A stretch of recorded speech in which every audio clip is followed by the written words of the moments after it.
குலசேகரப்பட்டினம். இந்த பேரை எங்கேயாச்சும் கேள்விப்பட்டிருக்கீங்களா? இந்தியாவிலே மைசூருக்கு அடுத்தபடியாக மிக பிரம்மாண்டமாக தசரா திருவிழா நடக்கக்கூடிய இடம் இந்த குலசேகரப்பட்டினம். இங்கே நடக்கக்கூடிய குலசை தசரா திருவிழா மிக விமர்சையாக 41 நாள் நடக்கும். அந்த திருவிழாவில் ராஜா, காளி, குறவன், குறத்தி இந்த மாதிரி நிறையா வேஷங்கள் போட்டு ஊராக போய் காணிக்க வாங்குவாங்க. இங்கே இருக்கக்கூடிய முத்தாரம்மன் கோவிலில் சாமியும் அம்மனும் ஒரே பீடத்தில் இருக்க தனி சிறப்பு. இந்த திருவிழாவில் நடக்கக்கூடிய வினோதமான விஷயம் என்னென்னா, இந்த திருவிழாவில் வேஷம் போடக்கூடியவங்க, அதுவும் குறிப்பாக காளி வேஷம் போடக்கூடியவங்க நடு ராத்திரி சுடுகாட்டுக்கு போய் மயான கொள்ள பூஜையில் கலந்துக்குவாங்களாம். அங்கே நடக்கக்கூடிய சடங்குகள் ரொம்ப வித்தியாசமாக இருக்குமா.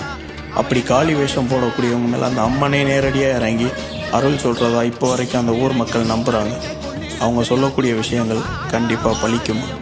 உங்களில் எத்தனை பேர் இந்த திருவிழாவில் கலந்துருக்கீங்க? கமெண்ட் பண்ணுங்கள்.